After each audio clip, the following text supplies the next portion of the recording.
A packed university lecture hall. A professor holds up a student's paper and laughs. The entire class joins in. The student just sits there perfectly still, watching. These are the kinds of black stories that never make the front page. Real-life stories about quiet people who carry more than anyone knows. People who wake up every morning and choose to keep going, not because it is easy, but because they have no other acceptable option. But this one did make the front page, every page. And it started the way most extraordinary things do, in a completely ordinary room on a completely ordinary Tuesday morning, when a 21-year-old kid from Baltimore raised his hand and changed everything. His name was Malik Carter, and nobody saw him coming. The first thing most people noticed about Hargrove University was the architecture. Limestone facades, ivy climbing the eastern walls of Caldwell Hall, marble floors polished to a mirror finish inside the Wentworth Science Building. The kind of campus that felt like it had always existed and always would like. The buildings themselves had been placed there not by construction crews but by history.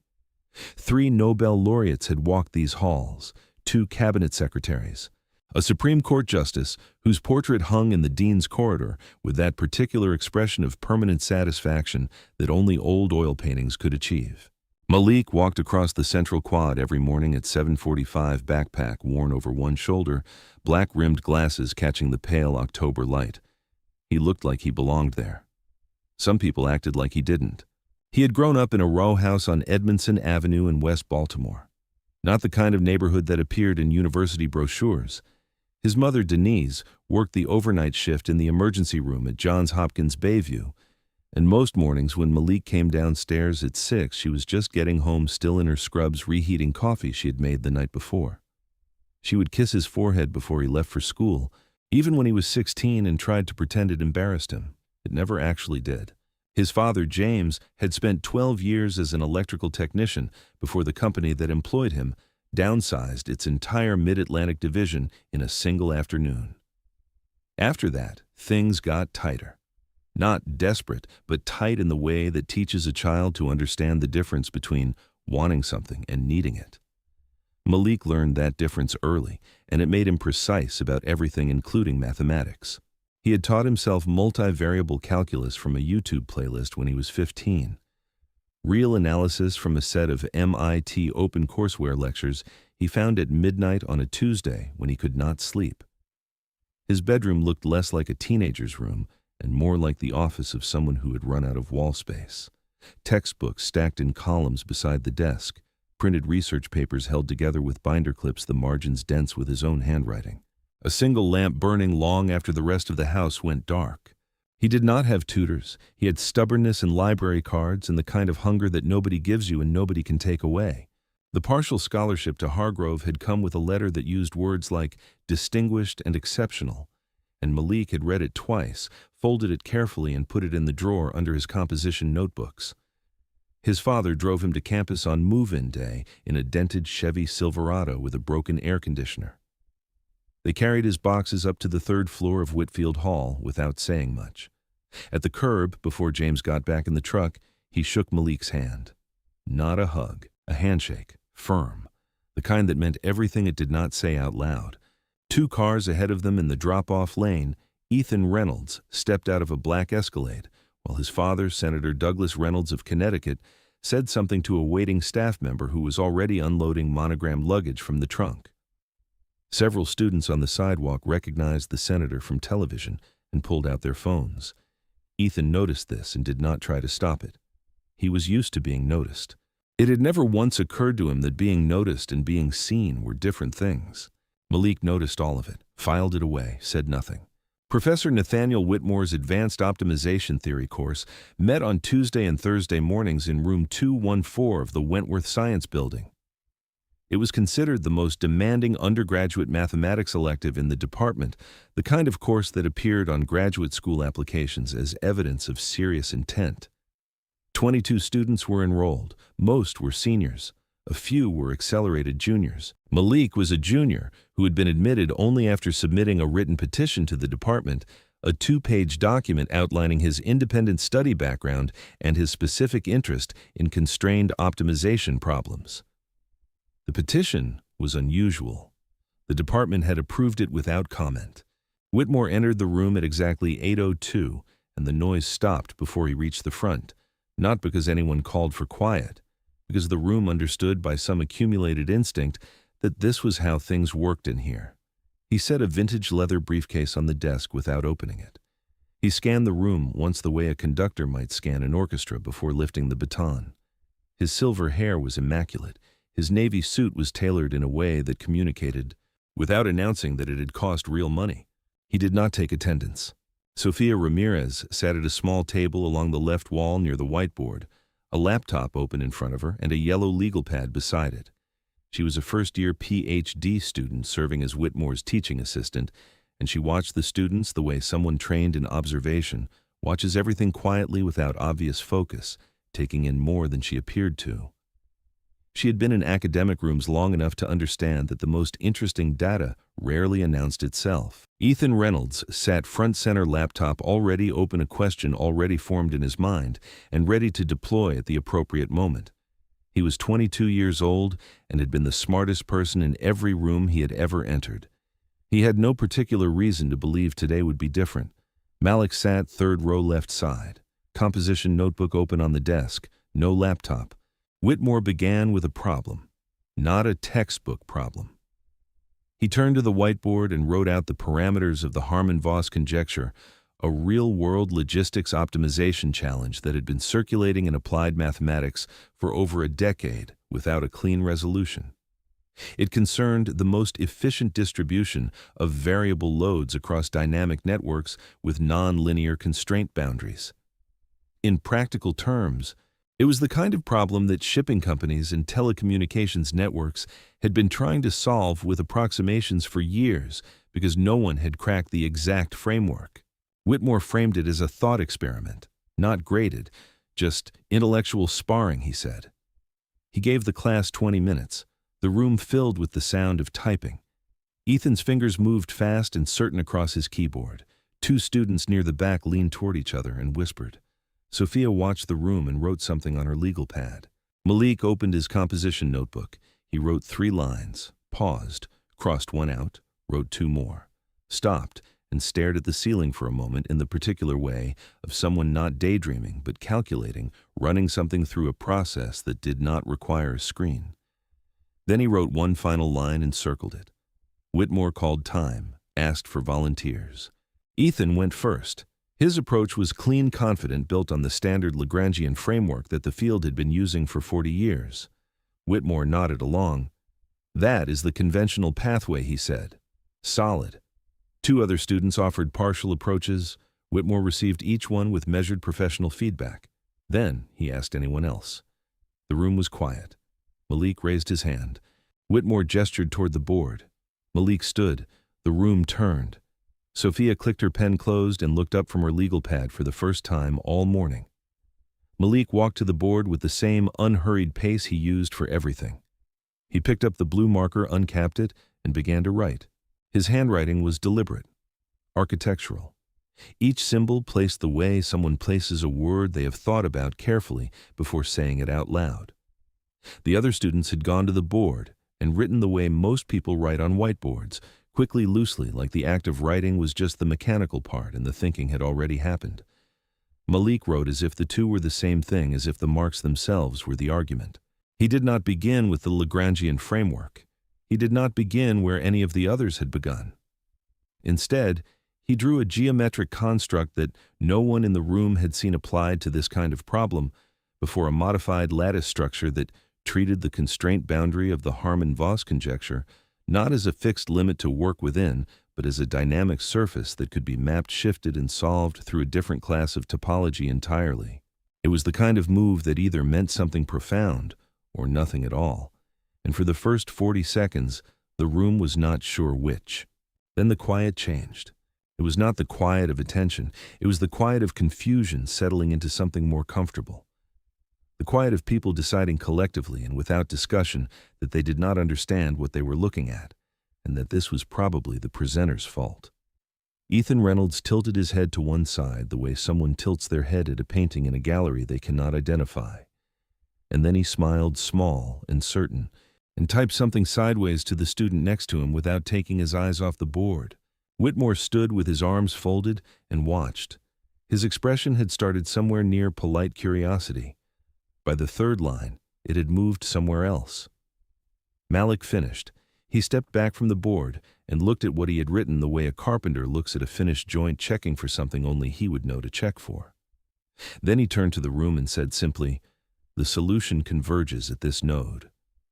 The path is non-standard, but the logic holds." 3 seconds passed. They felt longer than 3 seconds.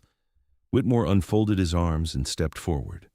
He reviewed the board the way a man reviews something he has already made up his mind about, moving his eyes across it, slowly, his chin slightly elevated. Then he exhaled through his nose. Not quite a laugh. The shape of one. "Mr. Carter," he said, "where did you encounter this construct?" It was not entirely a question. It had the cadence of a question, but the weight of something else. Malik said, "I developed it. It is based on topology work I have been doing independently." The room shifted. Not dramatically, just the small collective movement of people recalibrating their expressions. A few students exchanged glances. Ethan's smile widened from a smirk into something that had more ease in it, the grin of someone who has just been given permission to feel what he was already feeling. Whitmore was quiet for a moment. When he spoke again, his voice was measured, professionally restrained, the tone of a man who considered public displays of impatience beneath him. "This is not how the conjecture is approached in any established literature," he said. "This framework, frankly, does not map to any recognized methodology I am aware of." He stepped closer to the board and underlined a section of Malik's work with the blue marker. He tapped the line twice. "This step here," he said, "this is not a proof. This is an assumption dressed as a proof." He paused, and then with a small sharp smile that did not reach his eyes, he said, "Did you perhaps mean to submit this to an art class?" The laugh started with Ethan. It was loud and genuine, and slightly surprised, the laugh of someone who had not expected to be entertained, but was. It moved through the room in a wave, picking up 6 students, then 10, then more, the way laughter always moves through a room when someone with social authority has already gone first and made it safe. The sound filled the space completely. Malik did not move. He did not step back from the board. He did not look at the floor. His jaw tightened once, a single contraction barely visible, and then it released. His hands hung at his sides, completely still. He stood in the laughter the way a post stands in wind, present and unmoved, and he waited for it to finish. Whitmore gestured toward the seats. "The effort is appreciated, Mr. Carter," he said, "but unconventional is not the same as correct." Malik walked back to his seat. The room was still settling, a few last sounds of amusement fading at the edges. As he passed the third row from the back, a voice came from somewhere behind him, low and careless, not quite a whisper, pitched at exactly the volume required to be heard by the person it was meant for. One word. Quota. Malik sat down. He opened his composition notebook. He wrote one line and did not look up. Sophia was the only person in the room who had not laughed. She had not moved at all. Her pen was hovering over the yellow legal pad, and her eyes were on the section of the board that Whitmore had tapped, the step he had called an assumption. She stayed on it the way you stay on a word that does not quite mean what you thought it meant, reading it again without moving closer. She wrote something on her legal pad. She underlined it. Whitmore erased the board. He picked up the eraser and moved it across Malik's work in broad horizontal strokes, efficient and final, the way you clear a surface you need for something else. In 30 seconds, it was gone. Not even a ghost of it. Just the clean white board and the next problem already forming in Whitmore's hand as he turned back around. The class continued. Students opened their laptops. Fingers moved across keyboards. The room resumed its regular rhythm, as if the last 15 minutes had been a brief interruption and not anything worth carrying forward. Outside in the hallway after class, students moved in both directions through the wide corridor, voices overlapping, backpacks swinging. Ethan Reynolds walked out in a cluster of 3 other students, already talking about something else, something that had nothing to do with Malik or the board or the laugh. He passed Malik without acknowledgement, not hostility, absence, the particular invisibility of someone who has already been categorized and filed. A classmate named Kevin stopped beside Malik near the water fountain. Kevin was a senior, easygoing, the kind of person who noticed things without knowing quite what to do with them. He said, "Hey man, you all right?" Malik looked at him. "Fine," he said. He meant it. Kevin was not entirely sure he believed him, but Malik's face was calm and his voice was level, and there was nothing to push back against, so Kevin nodded and moved on. Malik stood alone in the corridor for a moment. He did not reach for his phone. He did not look for anyone. He opened the composition notebook and read the line he had written in class. Then he nodded once slowly to himself and closed it. Back in room 214, the last few students were gathering their things. Sophia stood at the whiteboard. She had her phone out and she was photographing the faint residue of Malik's erased work, the pale chalk shadows left behind in the grain of the board traces so faint most people would not have registered them as anything. She was not sure exactly why she was doing it. She knew only that something had been removed from this room, and that removal felt in a way she could not yet articulate, like the wrong outcome. She was turning to leave when she saw the recycling bin beside the desk in Malik's row. A folded piece of paper sat on top of it, covered in handwriting. She recognized the handwriting. She had been watching it on the board for the past 10 minutes. She stood over the bin for a moment, picked up the paper, unfolded it. She read the first 2 lines. Her hand stopped moving. She read them again.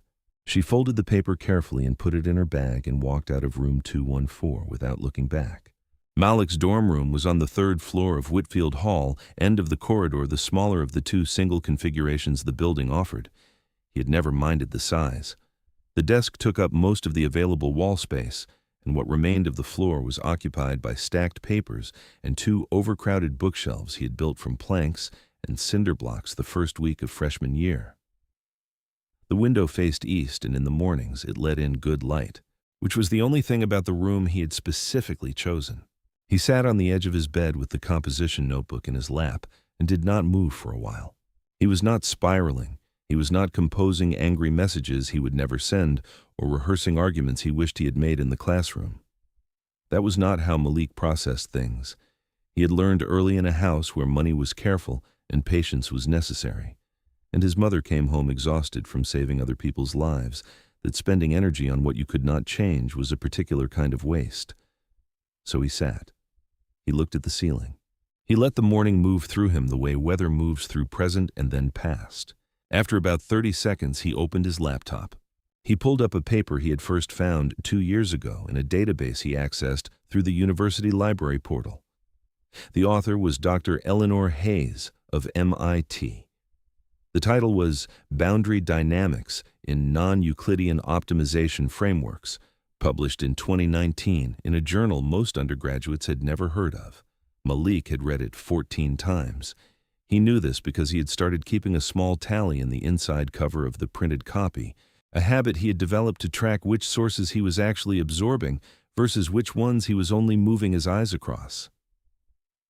The margins of this particular paper were so dense with his own annotations that in some places his handwriting occupied more space than Hayes's original text. He read it again, slowly.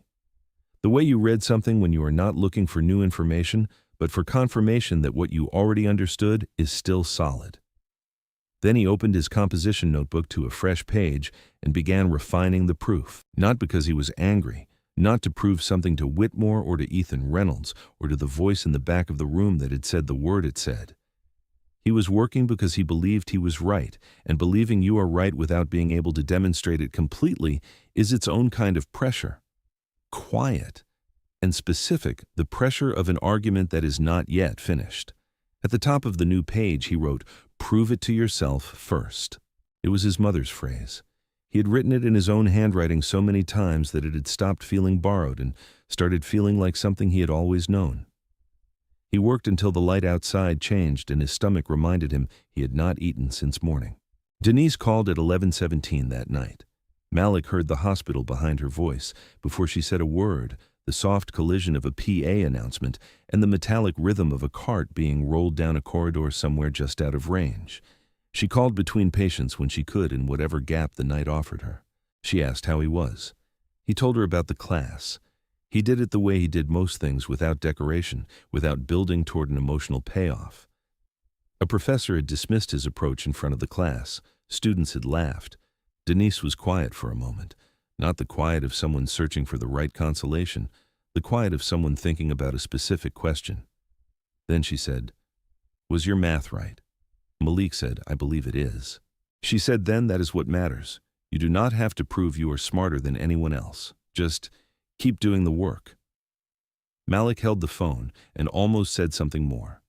There was something else under the surface of the conversation, something about the word that had been said in the back of the room, something about the particular quality of the laughter and what it had felt like to stand inside it without moving. He almost said it.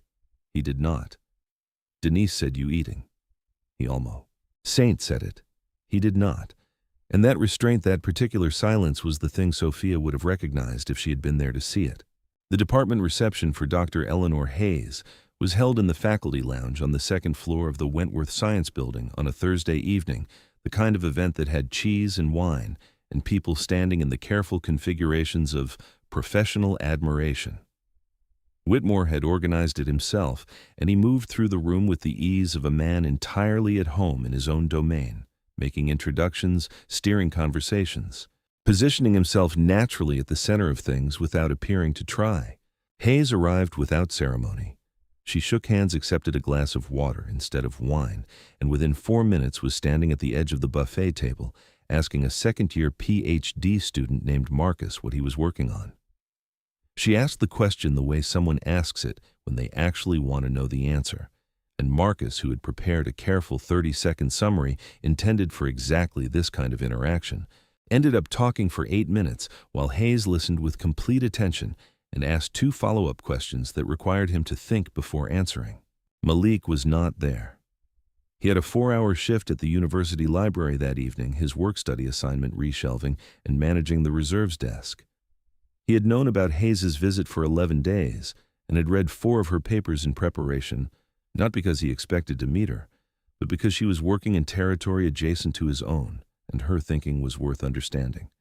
He spent the evening moving quietly through the stacks, the familiar weight of books in his hand, unaware of anything that was being arranged one building over. Sophia arrived at Wellman Auditorium the next morning at 7:40 an hour, before Hayes's guest lecture was scheduled to begin. She had a folding table to set up near the entrance programs to arrange a microphone to test. She had Malik's notes in her bag. She'd been carrying them for 11 days, moving them from her kitchen table to her graduate carrel to her bag and back again. Reading sections late at night and then closing the folder and doing something else and then opening it again an hour later. She had run the construct through 2 different solvers. She had cross-referenced it against 3 papers, including one by Hayes herself. She kept arriving at the same uncomfortable conclusion, which was that she could not find the place where it broke down. She did not know what to do with that. Hayes was already in the auditorium when Sophia arrived, sitting in the front row with a laptop open, reviewing her slides with the focused efficiency of someone who had given enough lectures that preparation was muscle memory. Sophia set up the folding table and arranged the programs and then stood near the door for a moment and made a decision. She walked down the aisle to the front row. Her heart was moving faster than she would have preferred. She said, "I know this is unusual, but I have a student proof I would like you to look at when you have a moment. I'm not sure what to make of it." Hayes did not look up from her laptop. She said, "Is it interesting?" Sophia said, "I think it might be." Hayes glanced up then. She looked at Sophia for 2 full seconds with the direct, unhurried attention of someone who had learned to take the measure of a person quickly and accurately. Then she said, "Leave it on the podium. I will look after." Sophia set the folder on the podium and went back to the entrance table and spent the next hour arranging and rearranging things that did not need to be rearranged. The auditorium filled steadily from 8:30 onward. Faculty came in pairs, graduate students in clusters. Whitmore arrived at 8:45 and took a seat in the front row, setting his briefcase on the floor beside him, with the practiced ease of someone who had sat in this exact configuration many times. Ethan Reynolds came in at 8:50 with 2 other undergraduates and settled 2 rows behind the faculty section, already composing somewhere in the back of his mind the question he intended to ask during the Q&A. Malik came in at 8:58 and found a seat in the back row. He had his composition notebook. He had come because the lecture topic boundary applications in dynamic constraint systems was directly relevant to the problem he had been working through for 14 months. He did not know about the folder on the podium. He did not know about Sophia's decision. He sat in the back row and opened his notebook and waited for the lecture to begin. Hayes was a precise and brilliant speaker. She did not perform. She did not pause for effect or arrange her sentences for applause. She simply moved through ideas with the confidence of someone who had spent decades in close proximity to difficult problems and had stopped being intimidated by them, which had the paradoxical effect of making everything she said feel more urgent rather than less. The room was completely attentive for the full 50 minutes. Even Ethan, who was not naturally inclined toward deference, was leaning slightly forward by the halfway point. The lecture ended. Applause sustained and genuine. The Q&A ran for 20 minutes. Ethan asked his question, and it was a good question, specific and well-framed, and Whitmore smiled from the front row with the satisfaction of a man who considers a student's performance a partial reflection of his own. Hayes answered it completely and without flattery and moved to the next hand. When the Q&A ended, the room began to empty, the slow dispersal of people gathering coats and checking phones and resuming the interrupted momentum of their days. Hayes stepped back to the podium.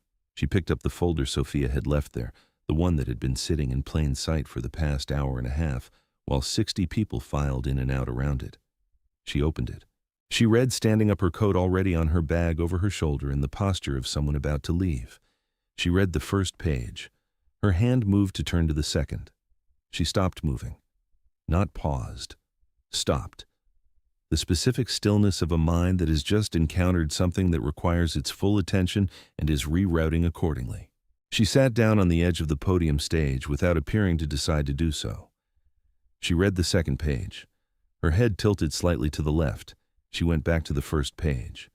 Whitmore was nearby collecting his things. He noticed her and said, "Eleanor, everything all right?"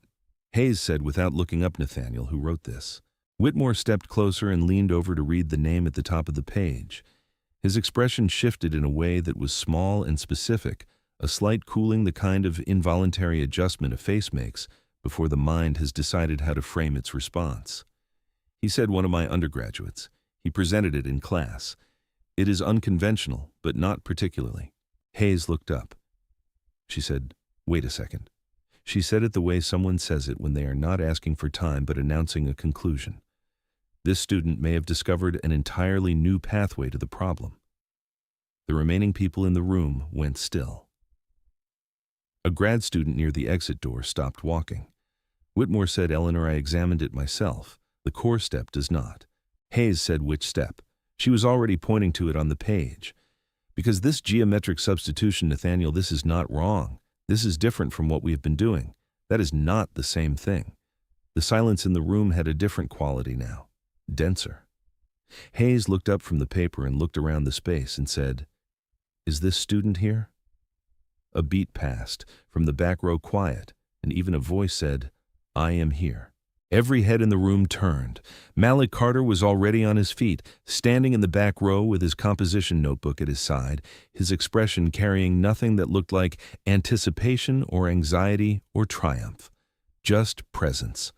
The same stillness he had stood in when the room laughed at him 11 days ago. Hayes looked at him across the length of the auditorium for a long moment. Then she said, "Come here." In the narrow faculty hallway outside the auditorium, with the sound of the emptying room behind them, Hayes asked Malik 3 questions in rapid succession. Technical questions, specific, and demanding the kind that could not be answered with a summary or a deflection. Malik answered each one without notes, without hesitation, in the same measured voice he used for everything. On the third answer, Hayes exhaled slowly and looked briefly at the ceiling. Then she said, "How long have you been working on this framework?"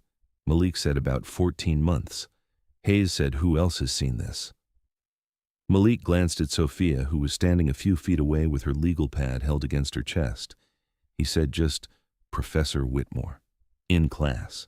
Hayes turned to Whitmore.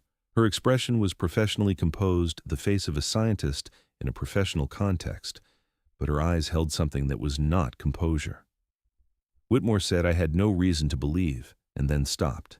He started again. The presentation was incomplete. Hayes looked at him for one more second. Then she turned back to Malik and said, "I would like to sit with this properly. Can you come to my hotel tomorrow morning with your full notes?" Malik said yes. Hayes nodded and gathered the folder and walked toward the exit. Sophia followed a moment later. The hallway emptied in the way hallways empty after something significant has occurred in them quickly and with a slightly different atmosphere than before. Whitmore stood alone in the corridor. He was not looking at anything in particular. His vintage watch caught the fluorescent light from the ceiling fixture above him. He stood there for a long moment, perfectly still, in the particular quiet of a man who has just understood something he cannot ununderstand. Malik was back in his dorm room by 9 that night, and he sat at his desk and opened his composition notebook and worked until 3 in the morning on a clean, continuous draft of everything he had developed over the past 14 months. He printed it when he was done. 22 pages. He paperclipped it, set it on top of his laptop bag, and slept for 4 hours. The hotel Hayes was staying at was a quiet business property, 6 blocks from campus, the kind of place that had a small conference room available by request neutral carpet and a whiteboard on a wheeled stand and a window that looked out onto a parking structure. Hayes had coffee and 3 open research papers on the table when Malik arrived at 8 o'clock exactly. She did not make small talk. She gestured to the chair across from her and said, "Let us start from the beginning." They worked for 4 hours. Hayes asked questions the way a surgeon asks questions, precise and sequential, moving through the framework layer by layer without skipping anything and without accepting summaries in place of specifics. Malik explained.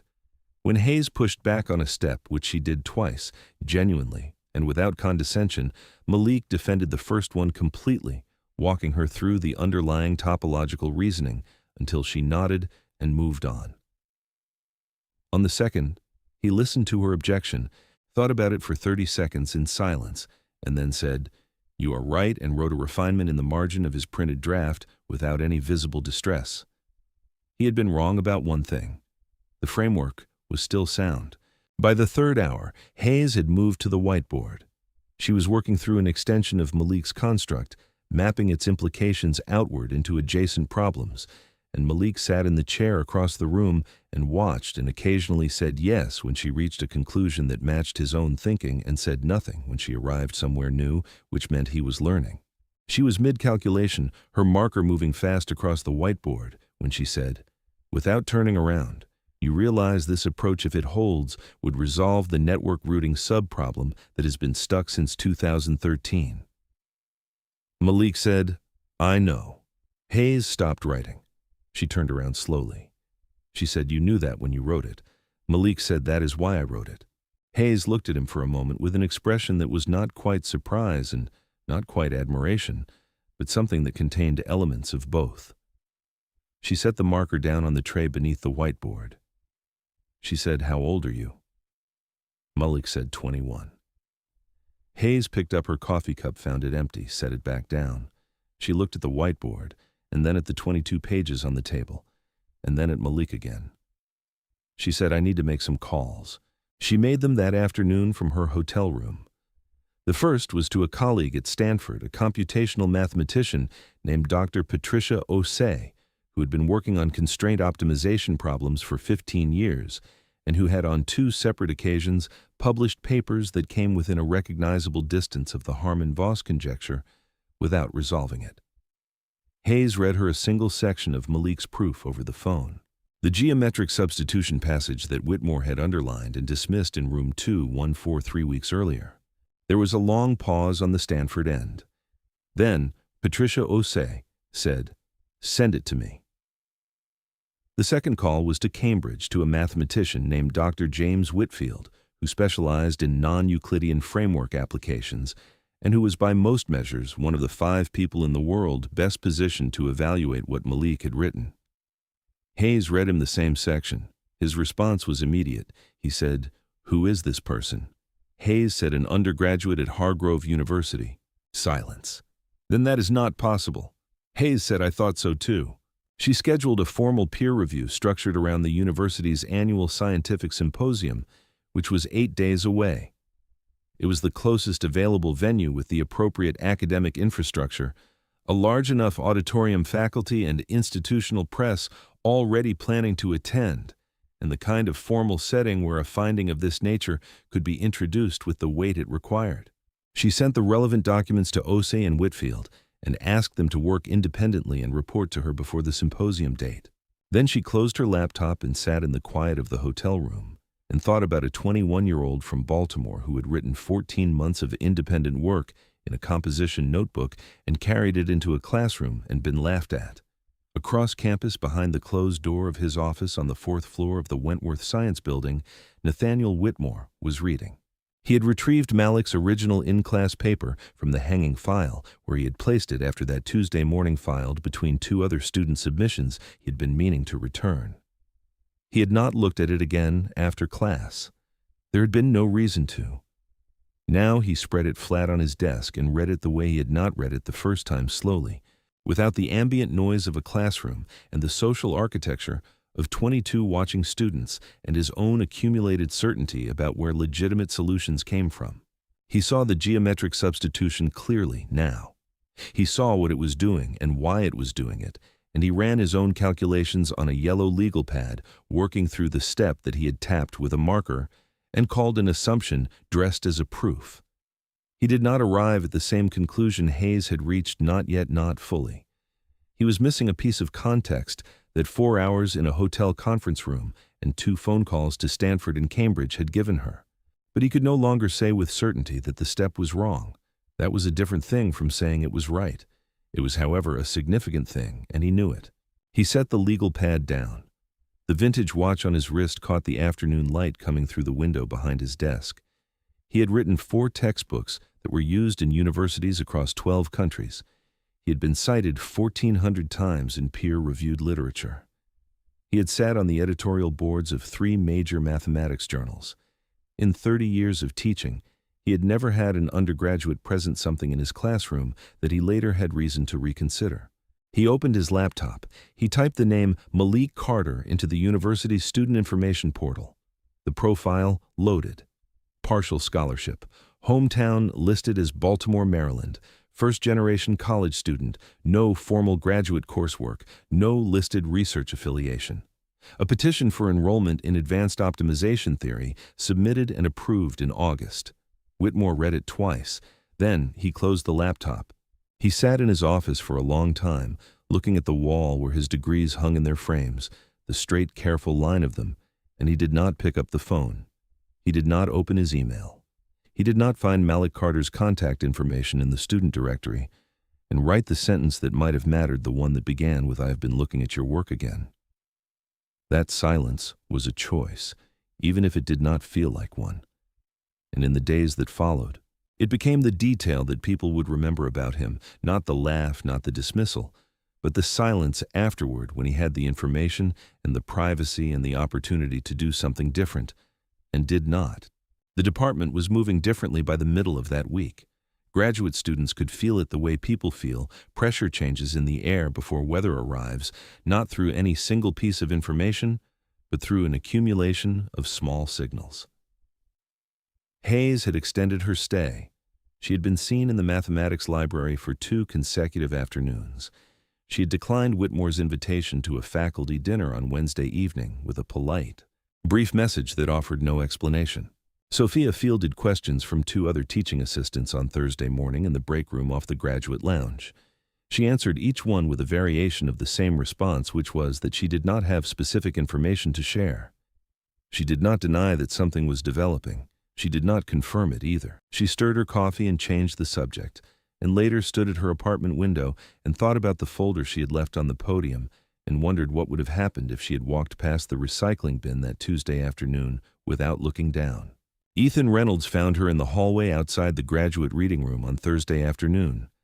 He had heard enough fragments to be unsettled in a way he was not accustomed to, feeling a low-grade unease that he could not organize into a specific concern and therefore could not dismiss. He stopped beside her and said, "Is this about that Carter kid?" Sophia looked at him evenly and said, "The symposium is open to the public, Ethan."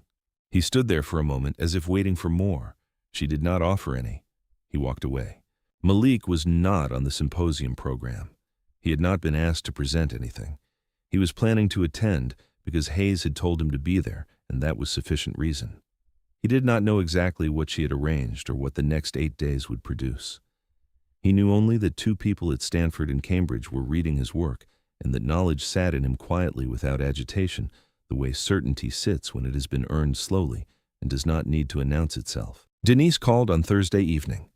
Malik told her that something might be happening. She asked what. He said he was not entirely sure yet. She said then, "You just keep your feet on the ground and your eyes open." He said he would. 3 days before the symposium, an email arrived in the office of Dean Richard Lawson from Dr. Eleanor Hayes of MIT. It was professionally worded and specific. She requested 5 minutes on the symposium program. She listed her proposed topic as an unexpected development in optimization theory. She noted that the development involved a current Hargrove undergraduate and that she believed the university community would want to be present when it was formally introduced. Dean Lawson read the email twice. He forwarded it to his assistant with a single line of instruction. He said, "Please confirm Dr. Hayes for the opening session." The confirmation went out that same afternoon, and 3 days later, Hargrove University's annual scientific symposium opened on a Friday morning under a sky that was clean and cold and entirely indifferent to what was about to happen inside. The auditorium in the Hargrove Center for Science and Innovation seated 412 people, and it was close to full by 9 o'clock. Faculty had come in department clusters wearing the dress attire. The event traditionally required dark jackets and press shirts, the academic equivalent of formal. Trustees occupied the mezzanine level in a row of upholstered seats that looked down over the main floor with the particular elevation of people accustomed to observing rather than participating. Representatives from 2 local academic publications sat in the back rows with notebooks and laptops, their press lanyards the only thing distinguishing them from the graduate students seated beside them. Dean Richard Lawson opened the program at 9:15. He was a careful and measured speaker, the kind of administrator who understood that his primary function in a room like this was to establish tone and then get out of the way. He welcomed the faculty and trustees and guests, acknowledged 3 recent departmental grants, and noted that this year's program included an addition to the opening session from a distinguished visiting scholar. He said it warmly and without emphasis, the way you say something when you know it will carry its own weight without your help. Whitmore sat in the front section with the senior faculty in the 3rd seat from the left aisle, which was where he always sat at this event. He had presented at this symposium 9 times. The first time had been 22 years ago, a paper on dynamic systems modeling that had later been cited 80 times. He knew this auditorium the way you know a room you have performed in, repeatedly its acoustics and sight lines and the particular quality of its attention. Today, he was in the audience. He sat with his hands folded on his program and looked at the stage, and his expression was composed and revealed nothing that he had not chosen to reveal. Malik sat in the middle section 7th row from the front left of center. He was wearing a white button-down shirt that he had ironed that morning, the best one he owned, and his black-rimmed glasses, and he had his composition notebook in his lap out of habit, though he had not opened it. Hayes had asked him to come. She had not told him specifically why, only that she wanted him present for the opening session. He had arrived at 8:50 and found his seat and sat with his hands on his notebook and watched the auditorium fill around him and thought about nothing in particular, which was its own kind of preparation. Sophia sat 2 rows behind Malik and 1 seat to the right. She had her yellow legal pad. She told herself it was old habit and did not examine the thought further. Hayes was introduced at 9:23 by the department chair, a brief and accurate introduction that listed her institutional affiliation and 2 of her most recognized publications, and then stepped aside. Hayes walked to the podium. In the unhurried way she did everything, thanked the dean with a single sentence and looked out at the room. She did not use notes. She said, 8 days ago I attended a guest lecture at this university and was shown a piece of student work that I initially assumed was a transcription error. The room was completely still. She said it was not. What I was looking at was a novel geometric framework applied to the Harman-Voss conjecture, a problem that has resisted clean resolution in applied mathematics for 11 years. A murmur moved through the room, low and brief, the sound of people recalibrating their expectations for the next several minutes. Hayes continued.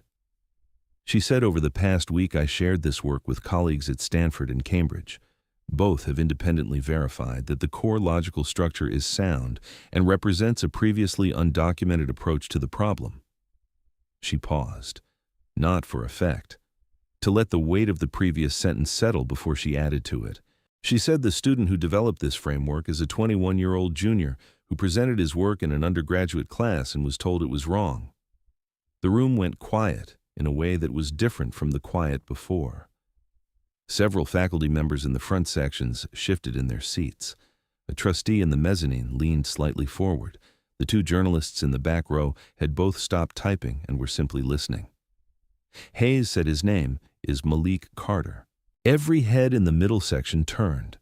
The movement was immediate and involuntary, the instinctive rotation of people orienting toward a name that has just been given significance. Malik did not stand. He did not look around to meet the eyes turning toward him.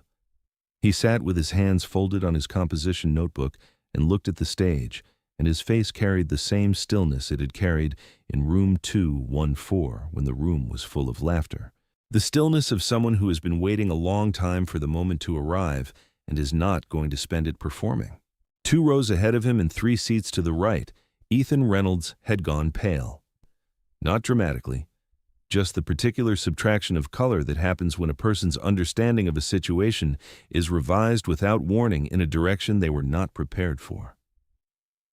In the front section, Whitmore was looking directly at the stage. His jaw was set. His program lay unopened on his knee. Hayes moved forward. She was not performing outrage. She was not building to an emotional climax or arranging her sentences for maximum impact. She was presenting mathematics, and she did it with the same precision and economy she brought to everything, which made it more devastating than any speech could have been. She put up slides that she had prepared with her Cambridge colleague Dr. James Whitfield, walking through 3 key steps of Malik's framework in sequence, each one clean and specific and sourced. She said the step that was characterized in class as an assumption dressed as a proof is in fact a valid topological substitution with precedent in non-Euclidean geometry literature going back to 1987. It was not new. It was simply applied in a context no one had tried before. In the 3rd row, a professor named Dr. Arthur Heng, who had published in optimization theory for 20 years, lowered his program slowly to his lap. He did not pick it up again. Behind Malik, Sophia pressed her pen to her legal pad and wrote a single word and underlined it 3 times. The word was right. She had written it the night she first read 2 lines of his notes in the empty classroom and could not explain why her hand stopped moving. She'd been waiting 3 weeks to write it somewhere that felt permanent. Hayes concluded her remarks at 9:41. The applause that followed was not polite. It started in the graduate student section and moved forward fast and genuine, and several younger faculty members rose before it was finished. The trustees in the mezzanine applauded with the measured approval of people who understood that something significant had just occurred in a building with their names on the donor wall. Dean Lawson returned to the podium. He stood for a moment before speaking, a man choosing his words with the awareness that they would be quoted. He said, "Today, this university witnessed something extraordinary. A student accomplished what many experts believed was impossible." He looked toward the middle section. He said, "Mr. Carter, would you stand?" Malik stood. The applause that came was sustained and real, not the kind that fills a pause, but the kind that means something. 3 rows ahead of him, a faculty member who had been at Hargrove for 18 years got to his feet. Others followed. Malik stood in it with his hands at his sides and nodded once a single acknowledgement, and then sat back down. Under the seat where no one could see, his hands were trembling slightly. Not from fear. From the specific physical response of a body that has been holding something tightly for a very long time and has just been told it can let go. The formal program continued. Coffee and conversation in the reception hall afterward, the low, warm noise of an academic gathering moving through its familiar rhythms. Malik stood near the tall windows on the east wall alone for a few minutes, in the particular way of someone who is surrounded by people but not yet reached by them. Whitmore found him there. He came without a colleague beside him and without the particular posture of a man managing an audience. He stopped in front of Malik and looked at him directly and said, "I made a significant error in judgment, in class and afterward. I should have looked closer." Malik said, "Thank you for saying that." Whitmore said, "You deserved better." He extended his hand. Malik shook it. His face carried nothing that looked like satisfaction or relief or the specific pleasure of being owed something and finally receiving it.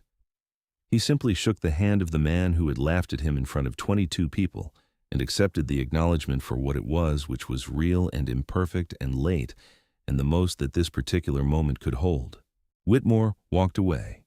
He moved back into the reception with the careful composure of a man carrying something he had not carried, before not destroyed, not absolved, but diminished by exactly the amount his error required. The watch on his wrist caught the morning light from the east windows as he went. Malik turned back to the window.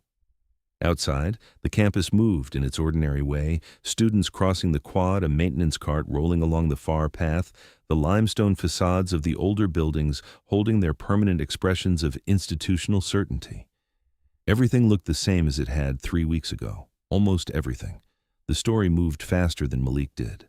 By Saturday morning, less than 48 hours after Hayes had stood at the podium in the Hargrove Center for Science and Innovation and said his name out loud in front of 400 people, a mathematics blog called Proof and Practice had published a post under the headline, "Undergraduates Overlooked Proof May Have Cracked 11-Year Problem." The blog had 200,000 subscribers, most of them working mathematicians, graduate students, and academic professionals, and the post was shared widely enough within the first 12 hours that it crossed out of specialist circles and into the broader academic internet. By Sunday, it had been picked up by 2 higher education news outlets and a science writer with a large following on social media who framed it accurately as a story about what happens when institutions stop listening before they have finished hearing. The university's official social media accounts, which normally received moderate engagement on symposium coverage, were flooded with comments over the weekend. Some were congratulatory, the straightforward celebration of an extraordinary student accomplishment. Others were pointed and specific, asking questions about the circumstances under which Malik's work had been dismissed, about what it meant that it had taken a visiting scholar from MIT to identify what a tenured professor had not, about which students in which departments were most likely to be told their unconventional thinking was wrong, and least likely to have anyone save their discarded notes from a recycling bin. The University Communications Office issued a statement on Monday morning. It was professionally written and carefully constructed, the kind of institutional language that acknowledges without admitting and celebrates without examining. It praised the rigorous peer review process that had brought this remarkable finding to light. It highlighted Hargrove's commitment to undergraduate research and intellectual discovery. It referred to Malik Carter as a talented and dedicated student whose work exemplified the university's academic values. Sophia read it on her phone at the graduate student coffee station in the mathematics building. She read it twice. Then she took a screenshot, set her phone face down on the counter, and finished making her coffee in silence. She did not post the screenshot. She did not write anything publicly. She sat with the particular anger of someone who knows exactly what has been omitted from a story and understands that saying so loudly in the wrong moment can cost you more than the silence does. She saved the screenshot to a folder on her phone and went to her Carol and opened her dissertation notes and stared at them for 20 minutes before she was ready to work. Malik received interview requests from 3 publications over the following week. He responded to 2 of them by email briefly, and both responses contained the same sentence. He wrote, "I just kept working on what I believed was true." He did not elaborate. He did not describe what it had felt like to stand at the board while the room laughed, or what the words spoken in the back row had cost him, or how many times in the weeks that followed he had sat at his desk at 2 a.m. and continued anyway. He had said what was accurate and sufficient, and he left the rest where it belonged, which was inside the work itself. 2 weeks after the symposium, the department chair called a faculty meeting and announced a new undergraduate research review protocol. The policy had been proposed by 3 junior faculty members and had moved through the approval process with unusual speed. Under the new guidelines, any student work formally characterized as outside established frameworks during classroom instruction was required to be reviewed by a second faculty member before dismissal was entered into the academic record. The policy applied retroactively to the current semester. It was adopted unanimously. Malik's name did not appear in the policy document. It did not need to. That same week, Sophia wrote 3 paragraphs in her PhD progress journal, the private document she maintained as a record of her intellectual development through the doctoral program. She wrote about the afternoon she had stood over a recycling bin in an empty classroom and made a decision she could not fully explain at the time. She wrote about the 11 days she had carried Malik's notes in her bag, uncertain and unsettled. She wrote, "I almost did not pick up that paper. I think about that almost every day now." She closed the journal and went back to her work. Hayes found Malik in the mathematics library on the Thursday before she left campus. He was at a corner table near the window with his composition notebook and 3 printed papers in the particular focused stillness of someone who has not noticed the light changing around him. She sat down across from him, and he looked up, and they regarded each other with the ease of 2 people who had spent 4 hours at a whiteboard together and had no remaining need for preamble. She told him about the research associate position on the MIT optimization project, compensated, formally credited, structured to accommodate his remaining coursework at Hargrove. She said it plainly and without ceremony, the way she offered everything as information to be considered rather than a gift to be received with appropriate emotion. Malik was quiet for a moment. Then he said, "Why me?" Hayes looked at him across the library table. She said, "Because you were right when everyone told you that you were not." "That is rarer than being smart," Malik nodded. He said yes. He extended his hand, and Hayes shook it, and that was the entirety of the celebration, which was exactly the right amount for both of them. Denise called that night at 11:40. Malik heard the hospital behind her voice the moment the call connected the familiar PA announcement. In the middle distance, the soft percussion of the emergency department doing its continuous work. He had been sitting at his desk for an hour, not studying, just sitting, which was something he almost never did. He told her about Hayes, about MIT, about the research associate position. He told it in sequence, simply without architecture. Denise was quiet for a long moment. Malik waited. He knew her silences the way he knew her voice, what each one meant and how long it needed. Then she said, "Did you eat today?" He laughed. It came out of him fully and without warning, the first real laugh he had produced in weeks, the kind that takes you briefly by surprise because you had forgotten that particular register of yourself was still available. He said, "Yes, Mom." She said, "Good." A breath. "Then I am proud of you. You know that." He said, "I know." She said, "You did not change who you were for any of them." He said, "No." She said, "That was the hardest part." He said, "Yeah." She said, "Thursday." He said, "Thursday." The call ended. The room was quiet. Malik sat at his desk for another moment and then pulled his composition notebook toward him and opened it to a fresh page. At the top of the page, he wrote out a problem he had been thinking about for several months, a question in network topology that connected distantly but genuinely to the same class of ideas he had been developing when he walked to the board in room 214 and picked up the blue marker and tried to show a room full of people something they were not ready to see. Below the problem, he wrote 4 words in the same handwriting he used for everything careful and architectural and entirely his own. "Just keep doing the work," he began. "These are the touching stories that do not start with a victory. They start with a laugh that echoes in a lecture hall and a young man who decides in the specific silence of that moment not to let it define him. Real-life stories like this one do not announce themselves. They happen in dorm rooms at 2 a.m. and in recycling bins in empty classrooms and in the patient accumulation of work that no one is watching." Malik Carter became the youngest research associate on the Hayes optimization project. The Harmon-Voss framework bearing his contributory work was submitted for peer-reviewed publication 7 months later. Professor Whitmore continued teaching. He updated his course syllabus that fall to include one additional reading, a 2019 paper by Eleanor Hayes on boundary dynamics in non-Euclidean optimization frameworks.